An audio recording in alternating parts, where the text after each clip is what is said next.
Good morning and welcome to Empire Board of Realtists on air live. We have Mr. Robie, Mr. William T. Robie. He will be speaking with us, but we're going to start off with Ms. Linda Chambers, and she's going to tell us a little bit about the Real Estate Board of Realtists and what's going on here today. Today is what? Wednesday. Yes. Wednesday, April 9th, 2014, and you guys have Realtist Week going on. All right, so tell us a little bit about Realtist Week, Ms. Chambers. Good morning. I am Linda Chambers, and I'm honored to serve as First Vice President of the Empire Board of Realtists. Our chapter started way back in 1939. Way back? Way back.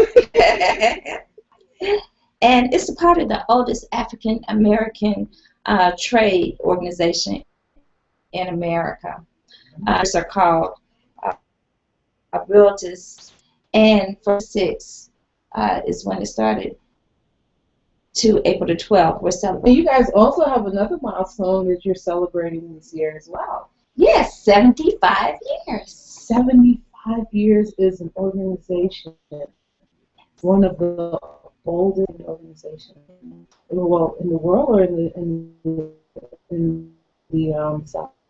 To you, I just wanted to make sure that we let everybody know that we're really, this is a historic moment right now. 75 years is nothing to sneeze at. That's right. So continue with the real estate week, the Realtist Week. Okay. This is an annual nationwide event that's celebrated throughout the significant contribution of ownership and participating in the real estate industry.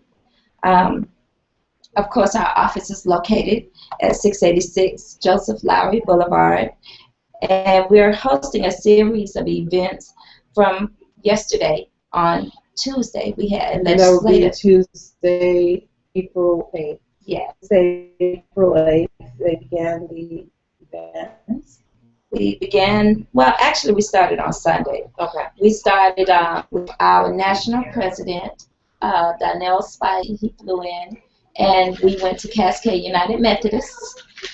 And after that, we kind of toured Atlanta, showing him real estate and visiting some of our old members, but really focusing on where our location was and just going throughout, letting him see the city of Atlanta. The city of Atlanta.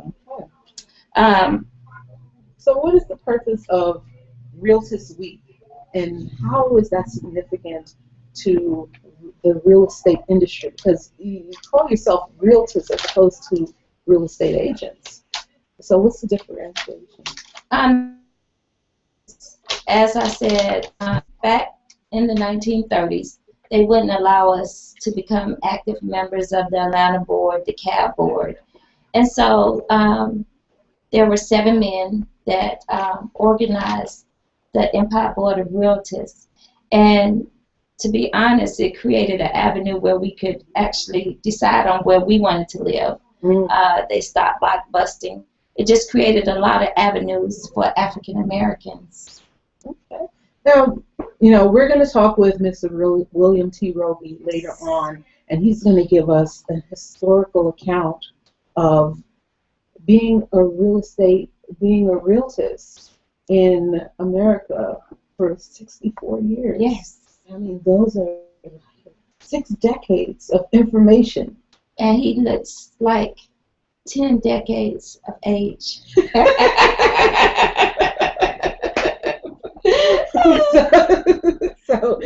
So we're going to talk to him about that. But as a member of the real estate board, tell us a little bit about your experience being a part of Empire and what drew you to the organization.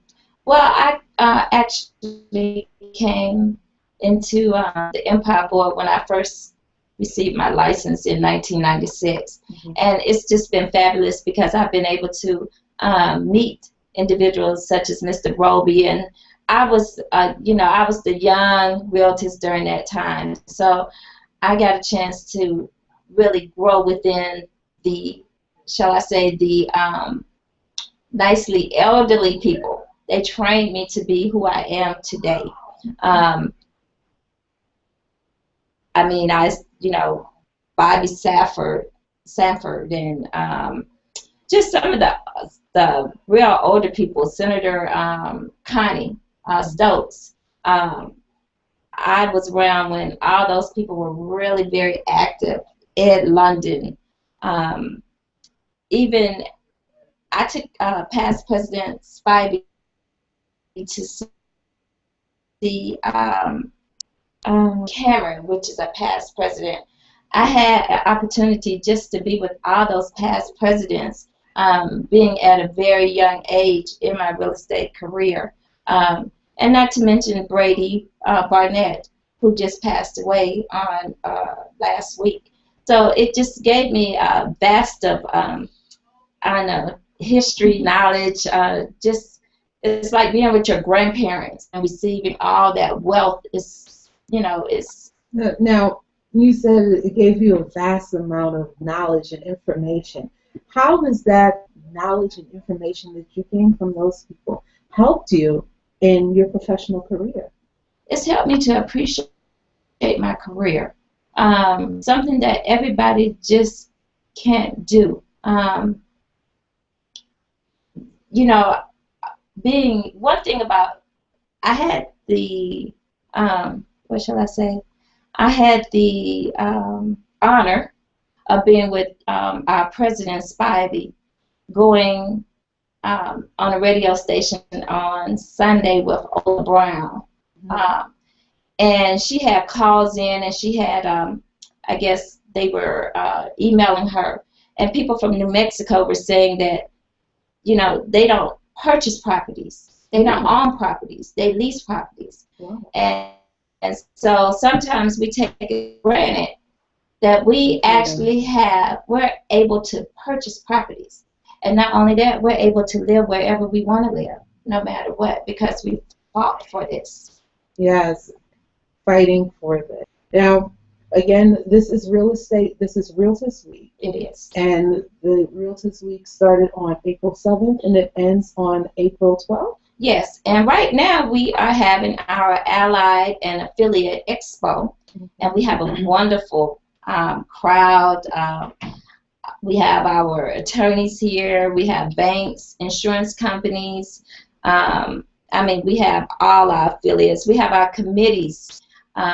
We want to encourage anyone in the real estate industry, whether you have properties for sale, whether you have, if you are new homes, because as you know, we're running out of properties resales, and so new homes are becoming the focus right now. Oh, okay. Well, to find out more information about the Empire Board of Realtists, you can go to empireboard.org. That's empireboard.org. That website is just being rolled out as of April 13, 2014. So you guys can check out the new Empire Board of Realtors website. That's empireboard.org. You can also check out a listing of their affiliate members, as well as real estate agent, or I should say realtors, right, that are part of the organization. They have a directory listing of everybody that's a member of the organization. Right now, we're going to go over to Mr.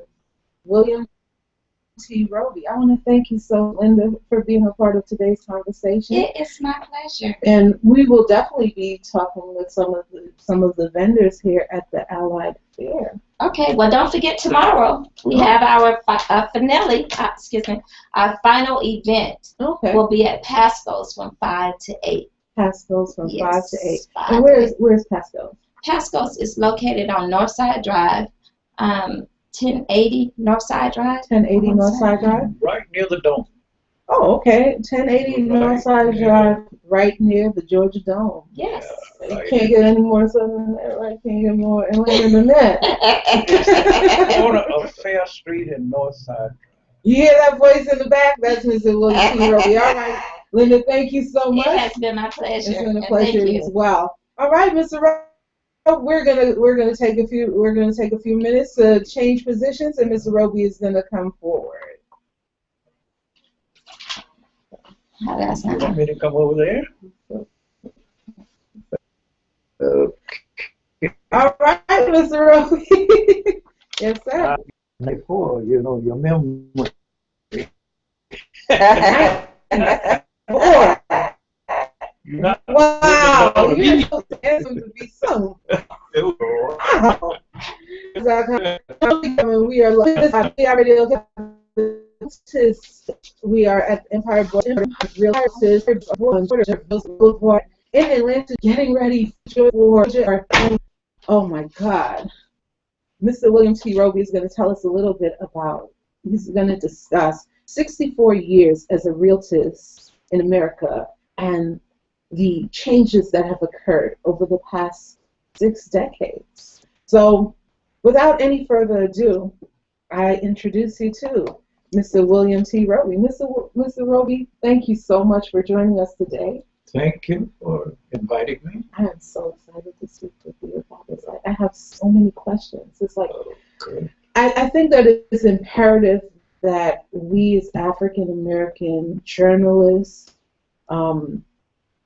children, parents, grandparents have conversations, not only with each other, but with cross generations. I agree. You know, it's imperative that the young people speak to the older people, that the older people speak to their elders, that the elders have cross conversation and dialogue with everybody, because we tend to miss so much history. You know, I think that the breakdown of the African American community came in the 1980s and 1990s, when we got so busy working for the American dream, we forgot what we fought for.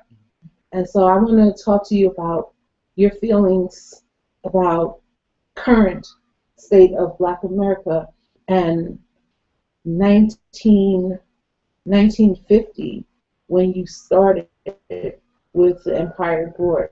But before we get into that, again, the Empire Board of Realtists is celebrating 75 years of service. It was established in 1939 to assist African Americans with real estate purchases, and also act as a reference for or to support housing democracy.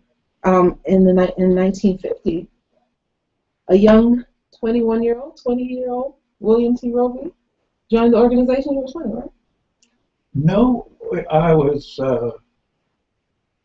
well, I joined the organization. I became a realtist in 1950.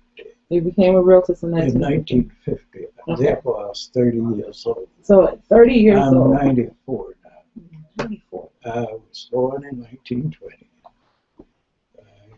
94. Finished school.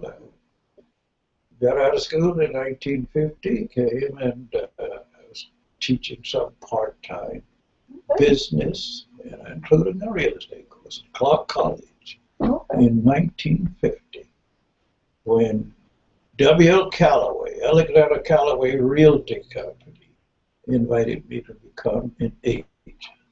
And I got a real estate license in 1950.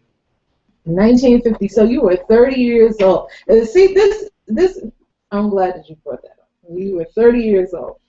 People often feel that if they haven't found what they wanted, they haven't found what they wanted to do by the time they're 25, that they're completely lost. But a lot of success happens after 30. Mm. So don't get discouraged. I mean, you have. Of course, I spent 4 years in World War II vet, like Buffalo Soldier. I served in World War II in Italy. Buffalo Soldier. Yeah, that's true. Okay, there you go. I entered Clark College, a GI Bill, in 1946. Finished 48. Michigan, I did an MBA in 1950. I finished Michigan with a Master of Business Administration in 1950. Came to Clark, I taught at Clark for 20 years, business and economics. I got a real estate license in 1950, and of course served as a real estate agent and operated a company until, well, I retired. Okay. And when did you retire? 15 years ago, approximately. 15 years ago. I Okay. still do a little personal investment in recollection, Okay. not the brokerage. Not to the extent that you did before. Now, during this time, if you guys are online or you're participating online and you want to follow the conversation, make sure you use the hashtag EBR75. EBR75 is a campaign, 75 days of social. It started in late January.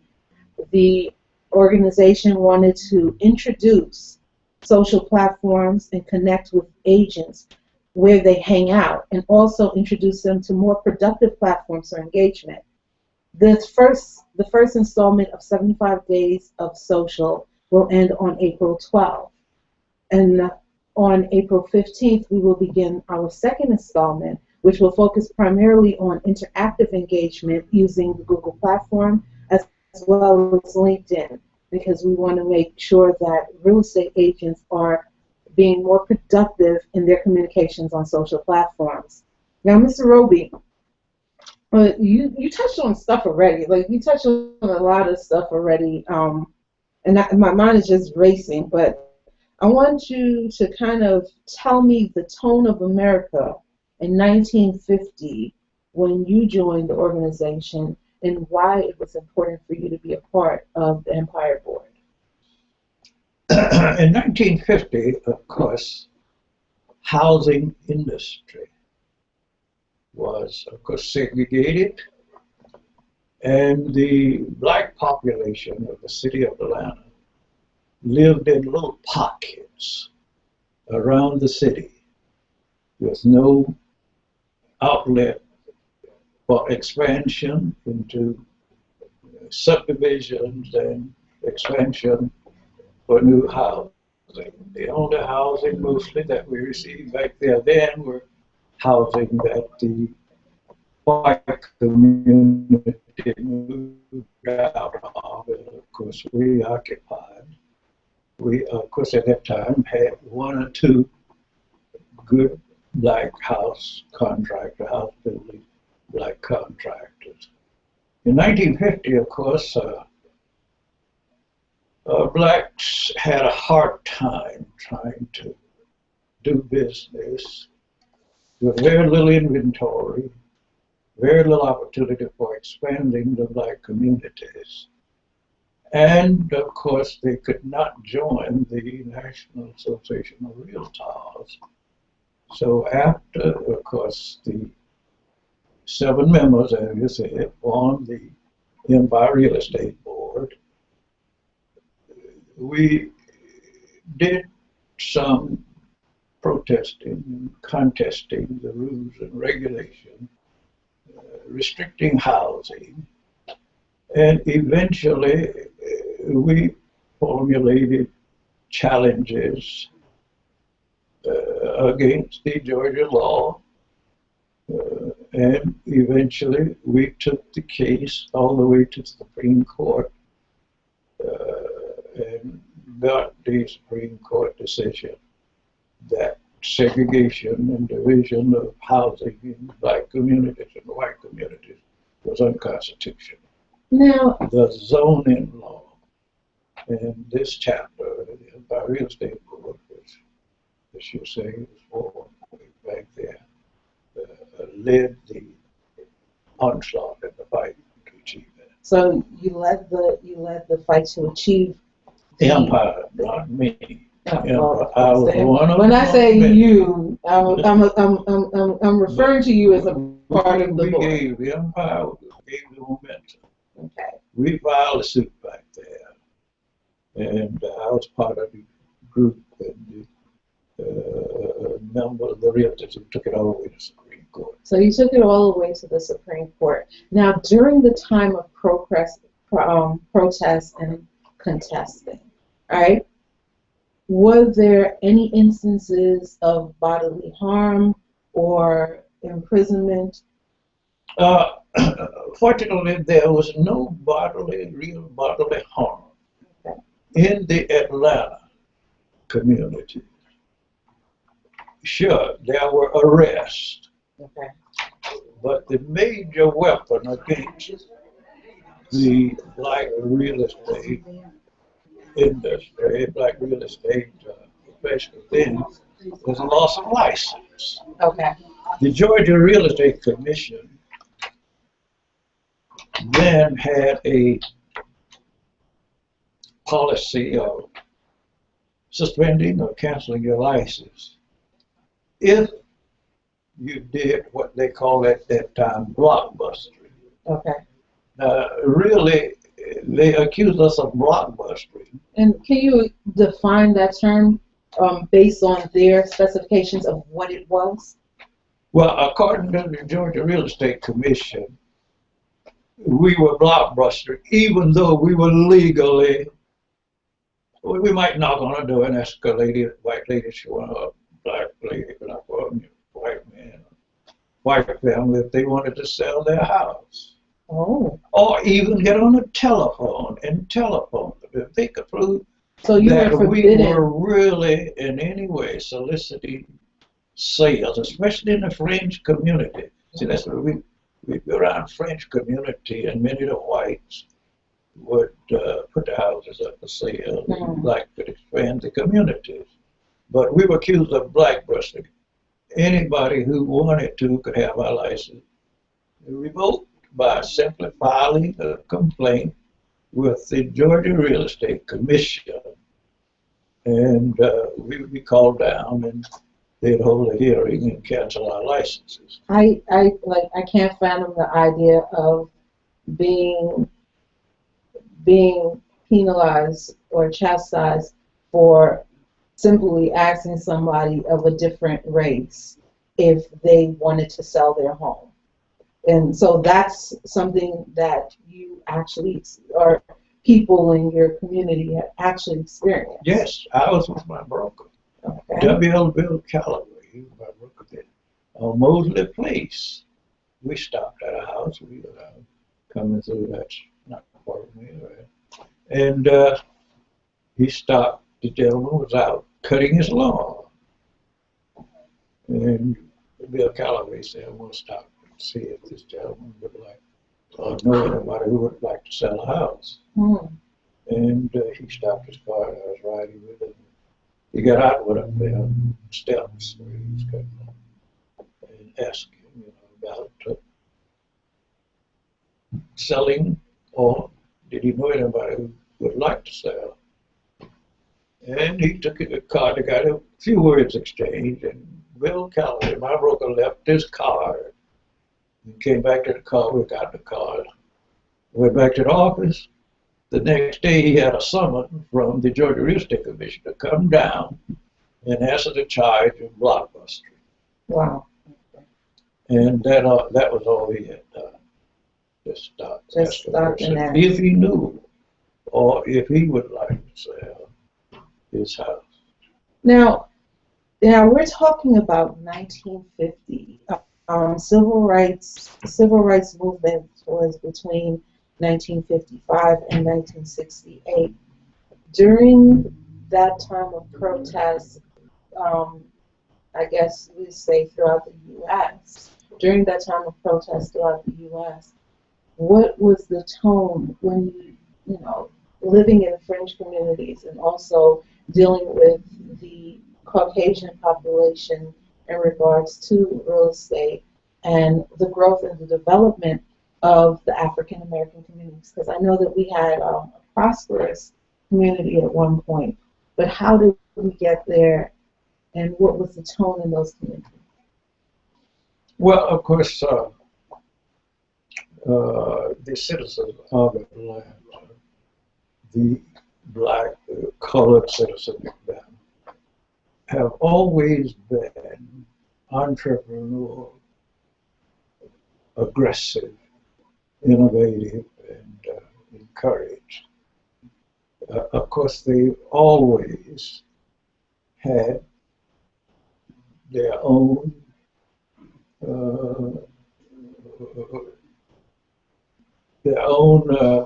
businesses even in early businesses, insurance and banking and real estate. We had some of the most successful real estate and insurance entrepreneurs in America. The citizens of the city of Atlanta had offices all over the avenue. Of course, you had Atlanta Life and Citizen Trust Bank, Atlanta Life Company, and so forth.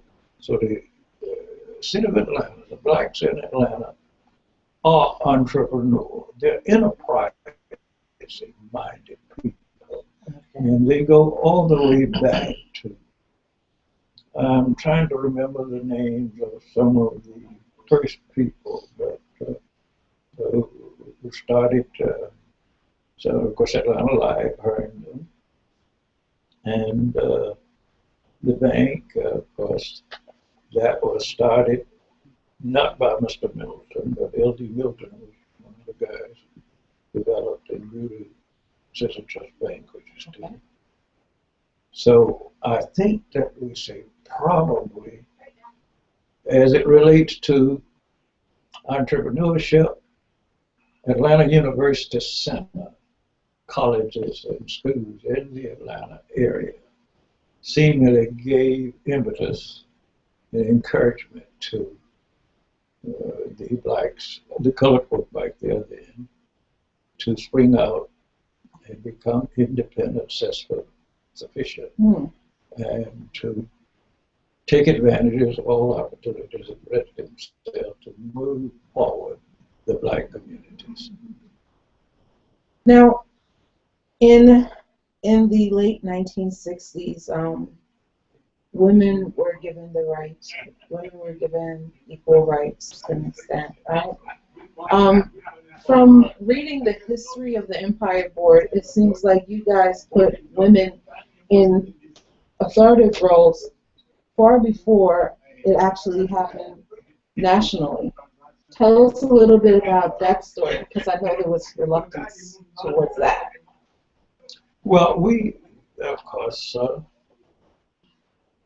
the Empire Real Estate Board, first female president was E. Pearl Presley. What year was that? Well, my mind, I can't remember. It was back during the 60s. And up to that time, of course, all of the leaders. In fact, I remember when the first female broker got her license back in the 50s. To become in the 50s. Okay. To get, she's a real estate broker. At that time, you had all the black brokers up to that time. I mean, all the brokers were male up to that time. And as I said, the first female broker was the president of the real estate board, Pearl Presley. She's still living. But, of course, the females have been a part of Empire, and Mrs. Nina King Calhoun was the first treasurer. She was the first officer in the Empire Board. Okay. Nina King Calhoun. And do you remember what year that was, or around what time? I should have prepared. But that was during the. Now, of course, Empire was organized in 1939. Mm-hmm. The National was organized in 1947. Okay. Now, when Nina King became treasurer of Empire, it was in the early 50s. Okay. Because the treasurer at that time had been Mr. Taylor. But she became the first officer. So that was essentially way before the rest of the nation decided to give women any type of rights. Well, I think that the blacks in the city of Atlanta have been sort of aggressive and progressive in entrepreneurship, and the women, I think, certainly have been part of it, in the background, and certainly responsible for my success as far back as I can remember. Okay. And at my age now, you know, my memory. That's why we totally understand. So in 1964, Civil Rights Act was passed, and the following year, 1965, voting rights were passed. A person like myself, having grown up in a society where I've been able to vote like forever, so I couldn't imagine not being able to execute that civil right. Tell me a little bit about that fight and that struggle, especially representing a community of people or underserved community. How important was it for you to be able to go out and actually pick the person that you wanted to represent you? Well, I'm a World War II vet. I mustered out in 1945 in Clark College. In 1946, I was a freshman.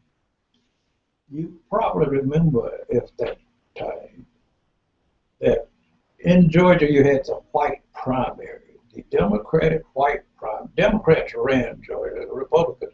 The only Republicans back there, they were black and tan Republicans, Auburn Avenue. Dobbs and Shaw and all of them on Auburn Avenue. They were the Republicans, and we called them black and tan Republicans. We didn't have many of them. But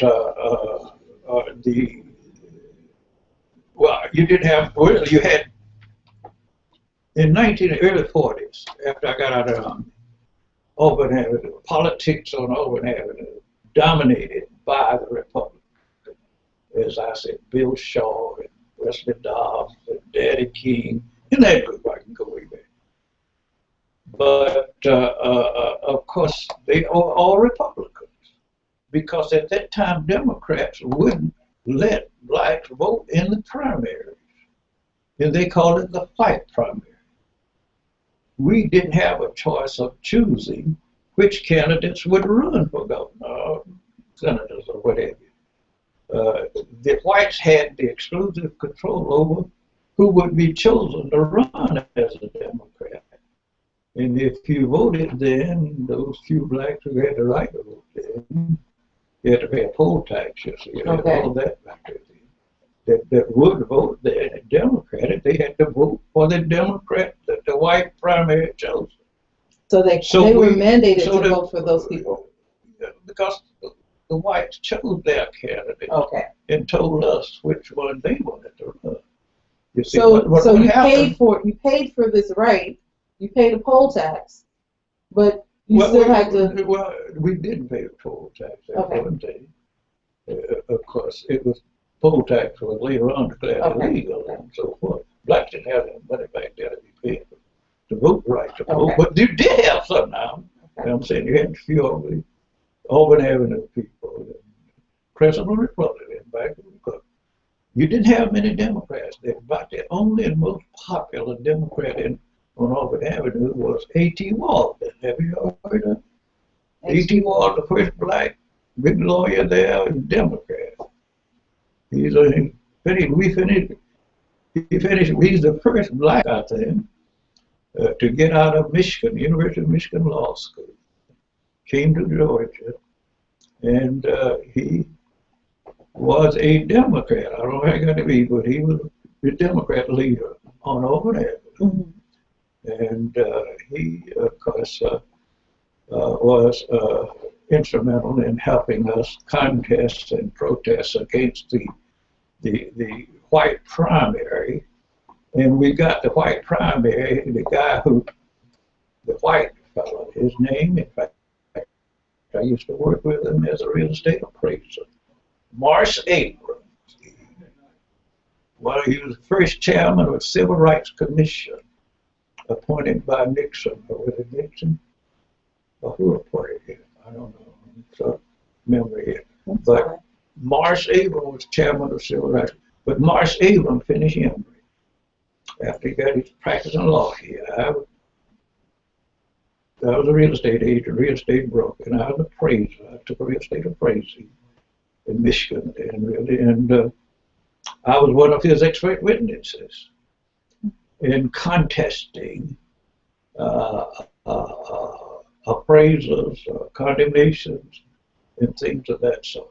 He took the case against the white primary in Georgia, took it all the way to the Supreme Court and won.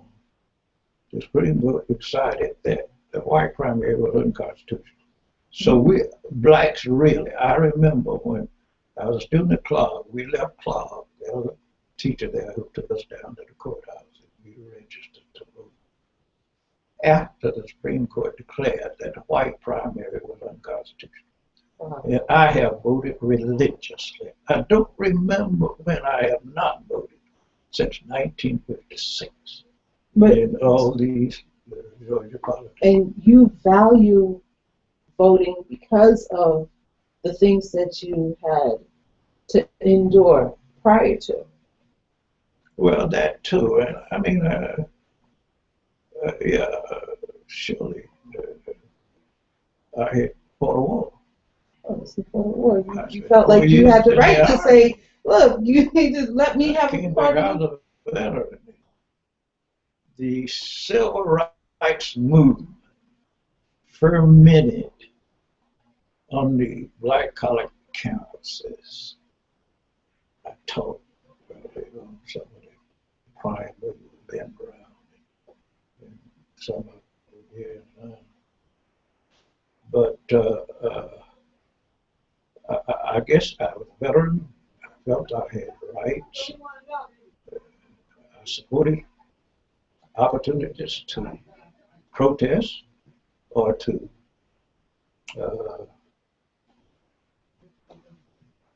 push or promote my right to do what the whites were doing. Okay. And we had a brother, one of my elder brothers, who filed one of the first cases against segregation in colleges.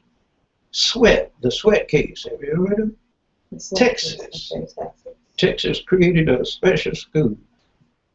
Sweat filed a case to go to the University of Law School. And of course, he's black, so they rejected him, of course. But at the NAACP and whatever, Texas created a special law school for one student. The Sweat case, go way back. That's about 50, 51 back. For Brother Sweat, he was an Alpha guy. But anyway, eventually, of course, that was declared unconstitutional, segregation in school throughout in 1955. Mm-hmm.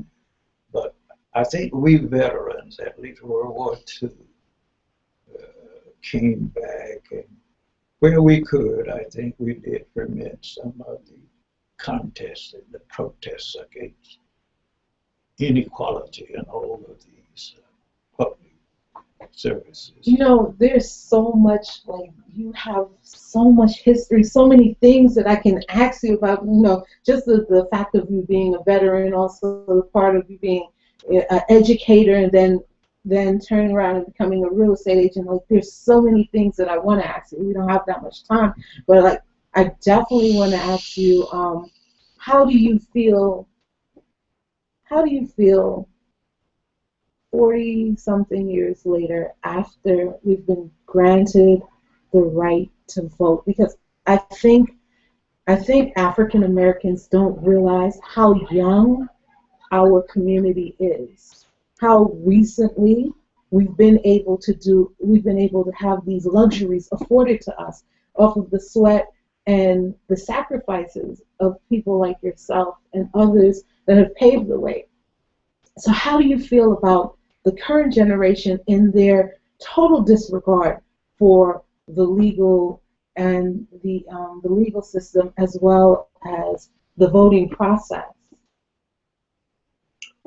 Well, I think that sometimes we are not imbuing our youngsters, our younger people, the importance of the struggle throughout the history.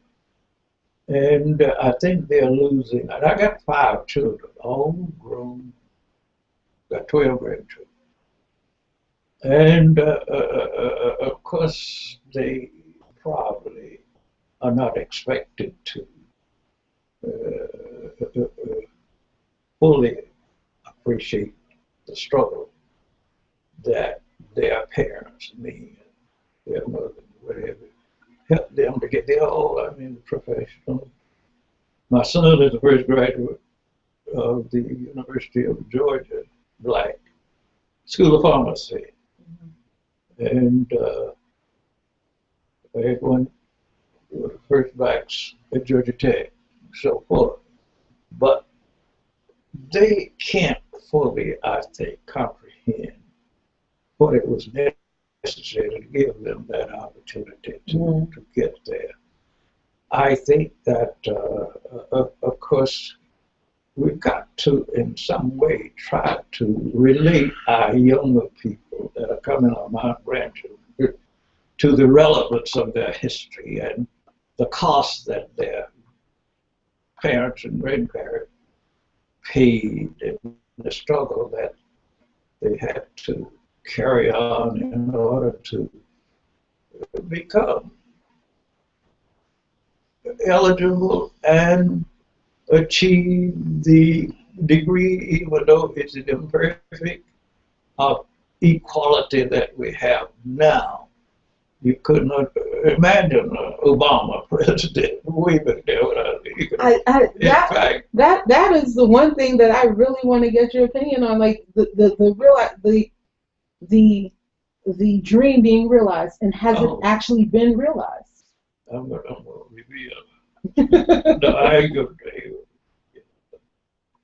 But at least it was hard for us to believe that even when Obama now, if he's going to run for president, that he could be elected. How could he? How could he be? The younger people, especially those in college at that time, really, I think, had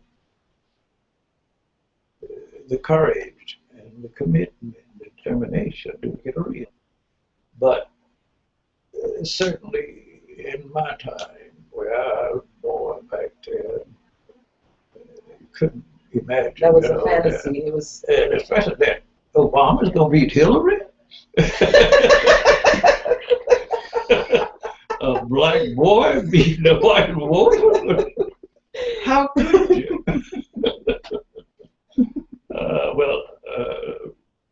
It happened. And we are very real time, very pleased and glad that it did. And what little contribution I made to the movement of protest throughout the years, we feel that it is worthwhile. We want to certainly continue to try to imbue our youngsters with the need to continue to remind America its commitment to equality, opportunity for all the people.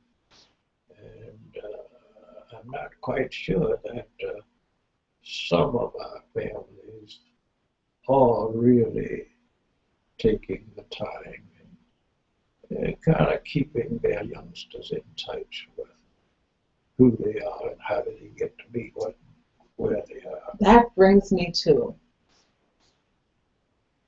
what happened after 1975. It seems to be that the African American community began to fall apart in the 1990s, in the 1980s, with the crack epidemic and the drugs in our communities. What happened after the Black Power movement in 1975? Well, I think we got to recognize that Black Power was, I think, sort of interpreted in two ways. But of course, you had to Stokely-Carmichael. You say they wanted to go forward at any cost, by any means, and what have you. Then we had the Martin Luther King, non-violent approach to power, the spiritual, the non-violent, the human appeal to people to do the right thing. Now, of course, Martin Luther King's movement eventually dominated the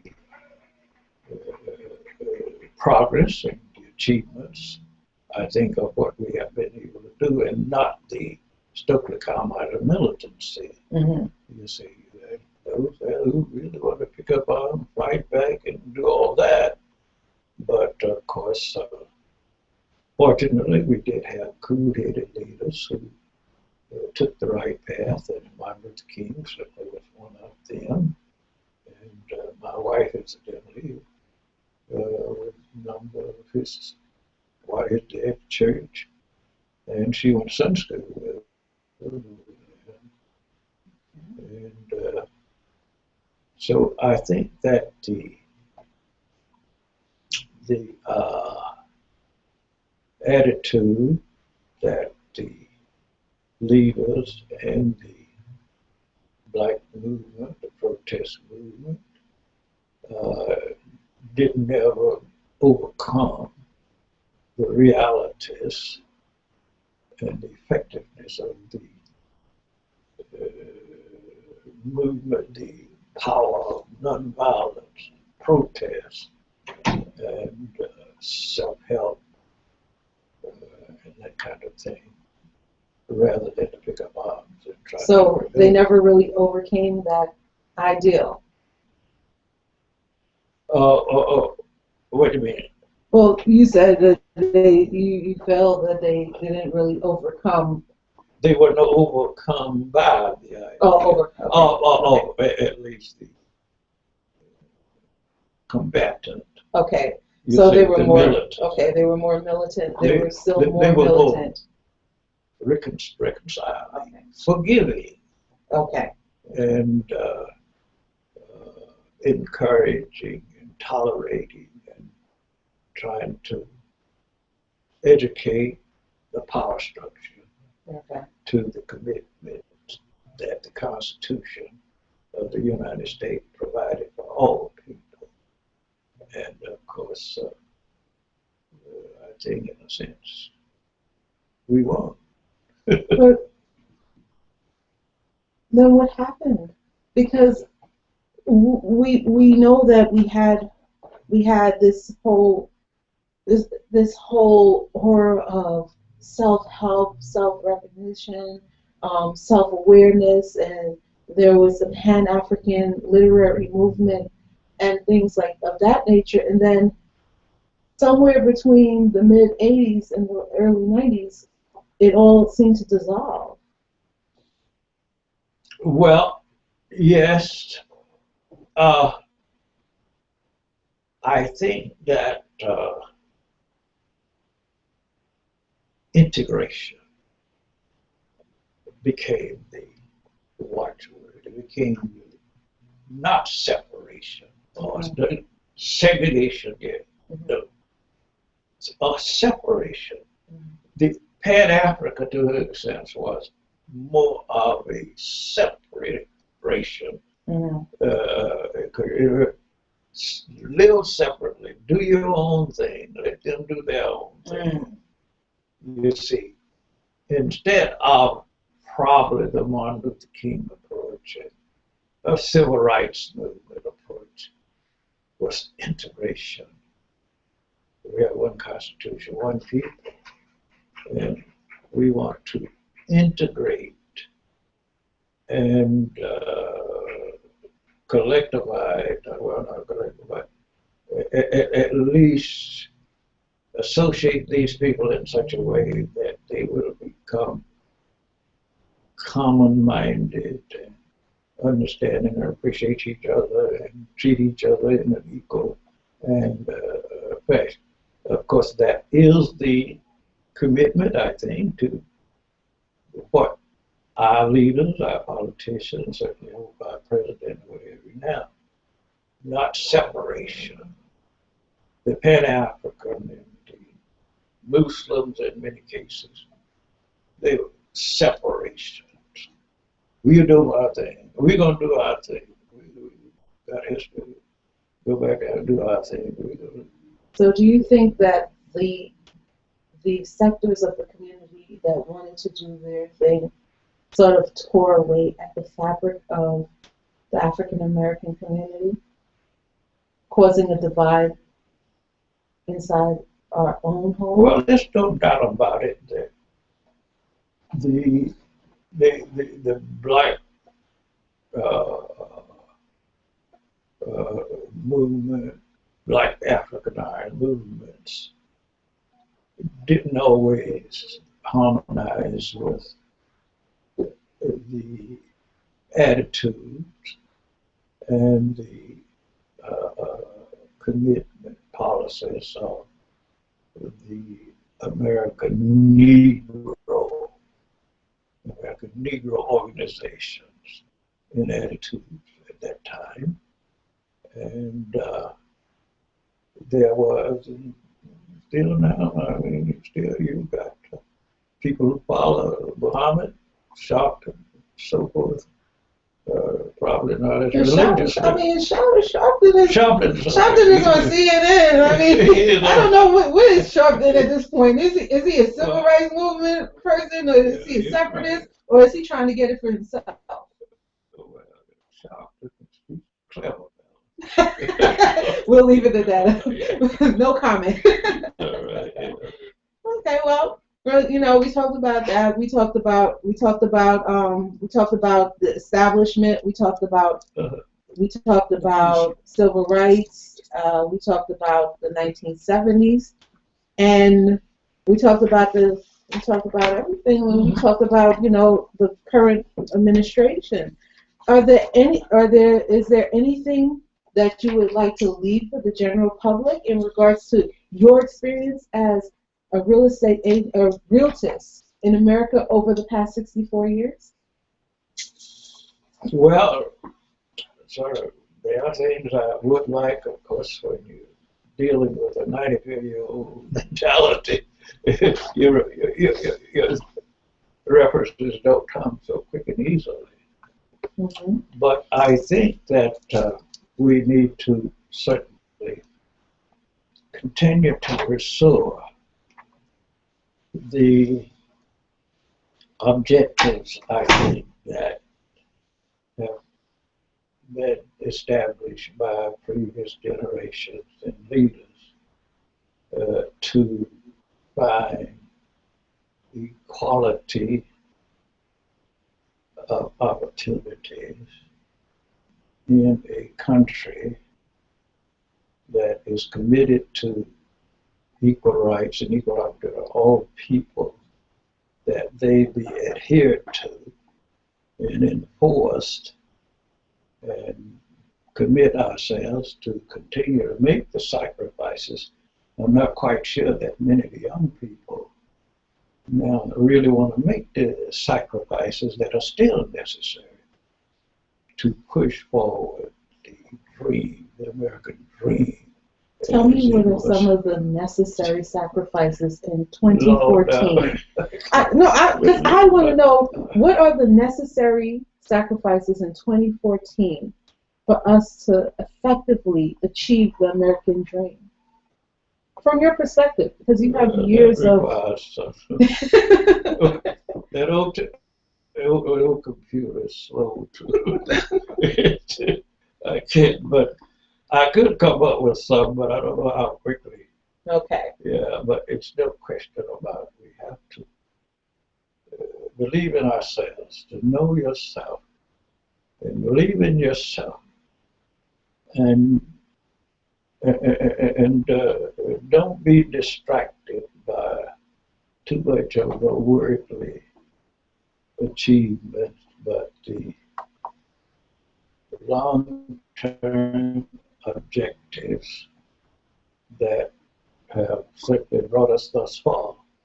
And I think certainly are still very practical and not lose sight of those verities that our parents, our previous leaders obviously have demonstrated are effective and certainly consistent with, I think, but whatever the good Lord or whoever it is put us all here to do. And not waver when it comes to, I think, equality of all mankind in the world and throughout the world. Mr. Robie, I want to thank you so much for joining us for this discussion. We are at the Empire Board of Realtists in Atlanta, Georgia, and we are hanging out on air with Mr. William T. Robie, and he just, oh my God, 64 years of experience as an African-American realtist, and wow, like years of just knowledge. And this is a historical moment for those of you that are watching online, those of you that are going to reshare this content. It is imperative as members of society, it doesn't matter what color you are, to have conversations with your elders, because this is how we prevent making the same mistakes and perfect the pattern, the things that they've done. We can take that, use that knowledge, and actually perfect it. There's no reason to reinvent the wheel. We have the creators of the wheel. Let's go ahead and kind of perfect that wheel. So it's imperative for us to do that. I want to thank you once again for participating in this conversation. And on behalf of DI Radiocast and the rest of the world, thank you for sharing a moment of history. Thank you for inviting me. Yes. Next up, we have an allied member of the Atlanta Real Estate Board, the Empire Board of Realtists, and we're going to speak to Chase. Well, the person's name is not Chase. Oh, there goes. I see Chase. Michael Griffin, mortgage banker over at Chase. So, Michael, well, thank you. You know, following Mr. Robie is you know, it's really a hard. It's a tough act to follow. It's a tough act to follow, but yes, we're gonna try to make you as interesting as possible. So, from a historical moment in time to Chase Home Buyers Grant. Okay. Mr. Michael Griffin, tell us a little bit about, first of all, what you do over at Chase and your participation in the Empire Board of Realtists Allied Members event today. Okay. I'm a mortgage banker with Chase. I originate mortgages. I deal directly with the public. I'm a retail mortgage banker. Okay. I'm actually filling in for our business management officer, Ms. Teeds Jamerson. She's an active member of the Empire Board. Okay. And this is my first introduction, and I'm overwhelmed. And I'm extremely proud to be a part of this. And yeah, I look forward to being play a bigger role. So, just being here and kind of catching the back end of Mr. Robie's conversation, just could you imagine? The Empire Board is celebrating 75 years of service to the African American community. It's amazing. In a time where we had no rights, and we weren't even allowed to congregate. Correct. So for us to come from that 75 years, and now for us to actually be able to own homes and to have computers, have cars, have education, like I'm like, I don't think we really understand the magnitude of it. And I have to agree with you, because I was sitting over there a moment ago just thinking, like, wow, I never even fathomed being a real estate agent during that time. It was hard enough during the civil rights rights movement to be a citizen. Exactly. But to actually go out and what I know about being a real estate agent in today's world, so I can only imagine what it would have been like 60 years ago. So now you have this program, right? Yes, it's Chase, one of our many programs. Chase Home Buyers Grant. Tell us a little bit about that and what you guys are offering. Okay. The Home Buyers Grant, it's something to stimulate growth in underserviced areas. It's a $1,500 down payment assistance grant. You don't have to repay it, and it's out by zip code, city is, and the actual borrower's income. The income needs to be below $52,000, and generally, wherever any census tract in the Atlanta metro area where homes vary between $75,000 to $125,000, it's almost a guarantee they would qualify for that. Okay, and how can people find out more information about this?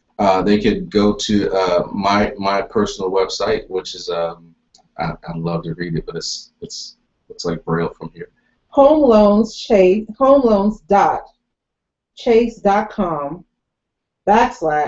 Michael dot S dot Griffin. Yes, exactly. Okay, so we will write this down. Yeah. Or just contact a mortgage banker at your local Chase branch. Or contact a local mortgage banker. Just go into a normal Chase branch and yeah, but we want to give you the business, Michael. Absolutely. So we're going to write the information. You're going to find the URL in the information portion of the video feed, and you can also find it on the websites that this feed will be attached to, because we want to make sure that we're supporting the members and affiliate allied members that are supporting the Empire Board of Realtists, because we are celebrating 75 years of service to the community, and we want to continue to support the people that support us. 75 years. 75 years. Now, Michael, I know that this is totally off book, right? But okay. I love this whole new word, underserviced communities. Yes. And to be honest with you, that's exactly what it is. It's areas where a lot of companies would generally not do business in, for reasons unknown. But you know, politically correct. Yes. Well, we all know. Those of us that know. Yes. It's just yeah. I noticed recently that's been the catchphrase for 2014. Yes. That's been the catchphrase for 2014 for all of the companies that I've been working with in both tech, real estate, and health. Okay. And I find it interesting that every few years, because a couple of years back it was urban communities. Yes. But now it's spread to some suburban communities. So the term is like a universal fix. All right. Well, we are at an end. We're going to close today's broadcast. We want to thank everybody for joining us on air as we hang out with the Empire Board of Realtists in Atlanta, Georgia. If you want to find out more information on the Empire Board of Realtists, you can visit empireboard.org. That's empireboard.org. They are currently in the beta testing of their new platform, so make sure you log on, engage, and leave comments so that they know what they need to do in order to improve your experience. Thank you so much for joining us today. My name is Africa Allah of DIRadiocast.com. How do I view this?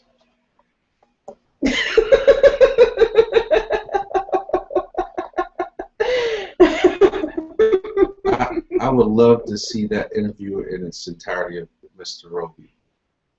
We are still live.